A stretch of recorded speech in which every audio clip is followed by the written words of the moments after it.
और तेजस्वी जी बोलते हैं 17 महीना में वो नौकरी देंगे, कि नौकरी पहले से प्रायोजित वैकेंसी थी और नीतीश कुमार जी कर रहे थे।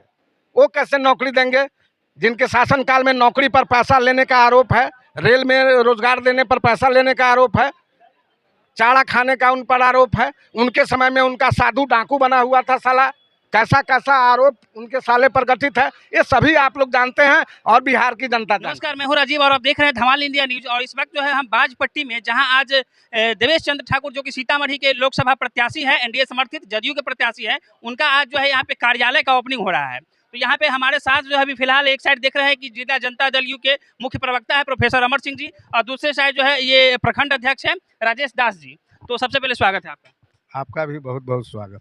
आज ये आपका कार्यालय का ओपनिंग हो रहा है, क्या कहना चाहेंगे इस पे बाजपट्टी में? जब चुनाव लड़ रहे हैं तो प्रत्येक प्रखंड में कार्यालय शुरू हो रहा है। आज 3-4 प्रखंड का हुआ है, कल भी सुरसन, बथनाहा, परिहार होते हुए सीतामढ़ी का होगा, और लगभग सभी प्रखंडों में 2 से 3 दिन के अंदर में चुनाव कार्यालय खोल दिए जाएंगे। इस चुनाव में देवेश चंद्र ठाकुर का एक नारा, जहां भी हम जाते हैं देखते हैं कि 4 लाख मतों से जो है जिताना है। तो यह 4 लाख मत में कितना हकीकत आपको लग रहा है? देखिए 100% हकीकत है, और 4 लाख प्लस वोट कहिए, 4 लाख से कम होने का कोई सवाल नहीं है। और हकीकत ये है कि आज जो ये चुनाव हो रहा है, ये चुनाव प्रधानमंत्री का चुनाव हो रहा है। तो एक यशस्वी प्रधानमंत्री नरेंद्र मोदी जी, दूसरे बिहार के विकास पुरुष नीतीश कुमार जी, और तीसरे व्यक्ति ऐसे हैं जिनका निष्कपट और निश्चल और ईमानदार और सुयोग्य ऐसे उम्मीदवार हैं देवेश चंद्र ठाकुर जी, कि उनका भी पावर लगा हुआ है। सभी पावर मिला के और जनता के पावर मिला के 4 लाख ऊपर मत से जीतने जा रहे हैं। मोदी जी का एक देश में नारा है कि 400 पार, और यहाँ पे नारा है कि 4 लाख पार। हम 40 में 40 सीट लेने जा रहे हैं, और देश में जो हवा नरेंद्र मोदी जी का है, उनका काम बोलता है। आप देखे होइएगा कि नरेंद्र मोदी जी के द्वारा मोटा मोटा 2-4 काम मैं बता रहा हूं आपको, जैसे राम मंदिर का निर्माण 500 वर्ष पहले से वो राम मंदिर एक सामियाने में थे। राम मंदिर के निर्माण के बाद उससे पहले देखे होइएगा कि सैन्य बल के लिए राफेल जैसा चीज नरेंद्र मोदी लाए। 36 राफेल हमारे देश में अभी है। नरेंद्र मोदी जी धारा 370 और 35A को तोड़ करके आप हम जाकर के जम्मू कश्मीर में घर बनाकर रह सकते हैं। नरेंद्र मोदी तो अजूबा काम कर रहे हैं, और विश्व के अफ्रीकन देश ही नहीं बल्कि यूनाइटेड किंगडम जैसे देशों में नरेंद्र मोदी के कई राष्ट्रपति ने पांव छूकर प्रणाम किया। और अभी अभी विदेश दौरा पर देखे होंगे कि 10-20 कंट्री के तमाम शासनाध्यक्षों ने नरेंद्र मोदी को चारों ओर से घेर कर जो प्यार दिया, वो प्यार किसी भी प्रधानमंत्री को आज तक भारत में नहीं मिला। तो यह जो सीतामढ़ी का चुनाव है, आपने जैसा कहा कि नरेंद्र मोदी का जो कर रहे हैं, क्या नरेंद्र मोदी के नाम पे चुनाव लड़ा जा रहा है, या प्रत्याशी के छवि और यहाँ के विकास पे चुनाव लड़ा जा रहा है? देखिए ये चुनाव मुख्यतः विकास पर लड़ा जा रहा है, जिसके विकास के सारथी हैं केंद्र में नरेंद्र मोदी जी और बिहार में विकास पुरुष नीतीश कुमार जी। ये चुनाव तो विकास पर है, हम लोग तो विकासवादी प्रक्रिया, हम लोग ललटेन युग के लोग नहीं हैं। आपने देखा होगा कि 15 साल के उस शासन में किस तरह से उस शासन में जंगल राज हुआ करता था, और किसी की इज्जत प्रतिष्ठा रोड पर किसी भी समय ली जा सकती थी। बड़े बड़े नरसंहार, बाथे नरसंहार देखे होंगे, बिथाना नरसंहार देखे होंगे, वो सारा नरसंहार बंद है, और सांप्रदायिक सद्भाव बना हुआ है। जब से नीतीश कुमार जी मुख्यमंत्री हुए हैं और देश में प्रधानमंत्री यशस्वी प्रधानमंत्री नरेंद्र मोदी जी हुए हैं, हमारे यहाँ सांप्रदायिक दंगा कहीं नहीं हुआ। आप जिसको जंगल राज कह रहे हैं, उनका कहना है कि मैंने 17 महीने में जितना काम किया मुख्यमंत्री जी 17 साल में नहीं कर पाए थे। उस पर क्या कहेंगे आप? देखिए ये सवाल आप लोग बराबर उठाते हैं। कहते हैं, उठाते नहीं, वो कहते हैं 17 महीने नहीं, जब से नीतीश कुमार जी काम किए हैं, हम 7 निश्चय के द्वारा काम किए हैं। चाहे हम हमारे नेता के पास आप देखे होंगे, हमारी कुर्सी वही है, नीतीश कुमार उसी कुर्सी पर बैठे हुए हैं। हमारे पास कभी वो आते हैं, कभी वो आते हैं। हमारा कुर्सी, हमारे नेता का कुर्सी और नियत और जो उनका सिद्धांत है और विकास करने का जो उनका स्ट्रक्चर है, वो कभी अलग नहीं हुआ। और तेजस्वी जी बोलते हैं 17 महीना में वो नौकरी देंगे, कि नौकरी पहले से प्रायोजित वैकेंसी थी और नीतीश कुमार जी कर रहे थे। वो कैसे नौकरी देंगे जिनके शासनकाल में नौकरी पर पैसा लेने का आरोप है, रेल में रोजगार देने पर पैसा लेने का आरोप है, चारा खाने का उन पर आरोप है। उनके समय में उनका साधु डाकू बना हुआ था साला, कैसा कैसा आरोप उनके साले पर गठित है, ये सभी आप लोग जानते हैं और बिहार की जनता जानती है। चलिए एक सवाल, क्या देवेश चंद्र ठाकुर जी अपनी छवि के बदौलत MY समीकरण जो कहा जाता है उसमें सेंध लगा सकते हैं क्या?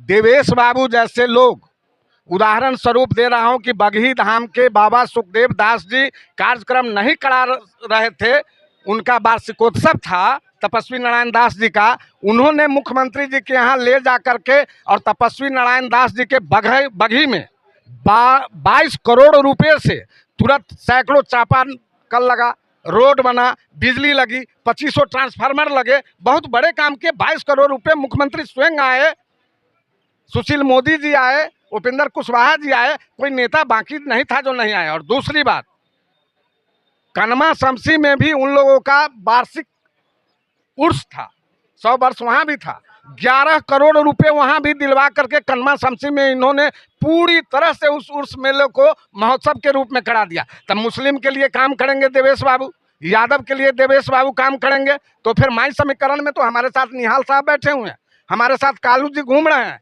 मोहम्मदन का मैं फोटो दिखाऊंगा, मैं अभी आवापुर, बजपट्टी और बखरी से आ रहा हूँ। मोहम्मदन का वोट निश्चित रूप से देवेश चंद्र ठाकुर जी को मिलेगा, इसीलिए तो 4 लाख प्लस मैं कह भी रहा हूँ। आप पत्रकार हैं और सोशल मीडिया के अच्छे पत्रकार हैं राजीव जी, आप अभी मैं घूम कर आ रहा हूं तो लोग बात कर रहे हैं पिछड़ा और अगड़ा का, बैकवर्ड फॉरवर्ड का बात कर रहे हैं।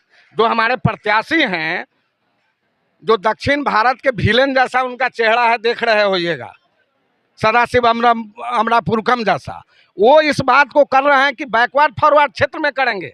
अब बैकवर्ड फॉरवर्ड कैसे होगा? सभी विद्वान लोग जानते हैं इस बात को कि 75% सीट रिजर्वेशन किया है नीतीश कुमार जी ने, जातीय जनगणना करा करके सभी जातियों के आरक्षण को बढ़ाया गया है, चाहे वो अति पिछड़ा हो, चाहे पिछड़ा हो, चाहे शेड्यूल कास्ट हो या शेड्यूल ट्राइब हो। हमने आरक्षण को, अब 75% सीट आरक्षित हो गया, तो अब कहाँ अगड़ा पिछड़ा और आरक्षण की बात है जो आप सीतामढ़ी संसदीय क्षेत्र में बिया बो रहे हैं। अगड़ा पिछड़ा कुछ नहीं है, वो सब समाप्त है। अब लोग इस बात को जान गया है कि वो लोग झगड़ा लगाने के लिए, वोट लेने के लिए, थोड़ा देर के लिए गुमराह करने के लोग को कह रहे हैं। अब 75% आरक्षण हो गया, 25% जनरल कैटेगरी है, जिसमें जो भी मेरिट वाले लोग होंगे सभी जाति धर्म वर्ग के लोग उसमें आएंगे। और कह देना चाहता हूँ कि सारे जनता भरम में नहीं पड़े हैं, सारे जनता का वोट तीर छाप पर बटन दबेगा और दिल्ली में कमल खिलेगा। और जो लोग इसमें नहीं रहेंगे, तो हम लोग 77 में एक नारा बोलते थे, उस नारे को फिर आपके सामने मैं दोहराना चाहता हूं कि समर शेष है नहीं पाप का भागी केवल व्याध। समर शेष है नहीं पाप का भागी केवल व्याध, जो तटस्थ है समय लिखेगा उसका भी अपराध।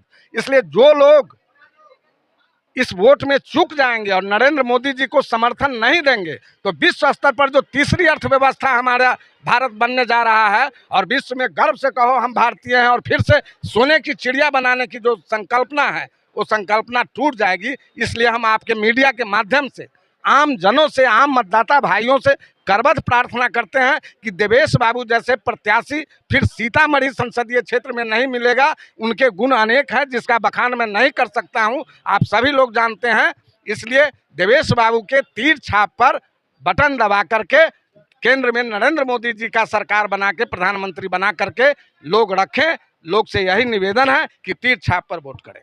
चलिए, ये थे जदयू के जिला मुख्य प्रवक्ता प्रोफेसर अमर सिंह जी। इनका कहना है कि यहाँ जो इस इलेक्शन में न ही अगड़ा पिछड़ा चलने वाला है, और यहाँ जो है देवेश चंद्र ठाकुर जी का ऐसा छवि है जो मुस्लिम के लिए जितना काम किए, जितना हिंदू के लिए काम किए, उतना ही मुस्लिम के लिए भी काम किए हैं। जहाँ जिसको जरूरत पड़ा है वहाँ से खाली हाथ कोई नहीं लौटा है। तो ये सब लेकर के उनकी एक अपना अलग पहचान है, जिसको लेकर के मुस्लिम समाज का भी वोट उनको काफ़ी मिल रहा है। और यही वजह है कि 4 लाख मतों से जो वो अपनी जीत को हासिल करके ही रहेंगे।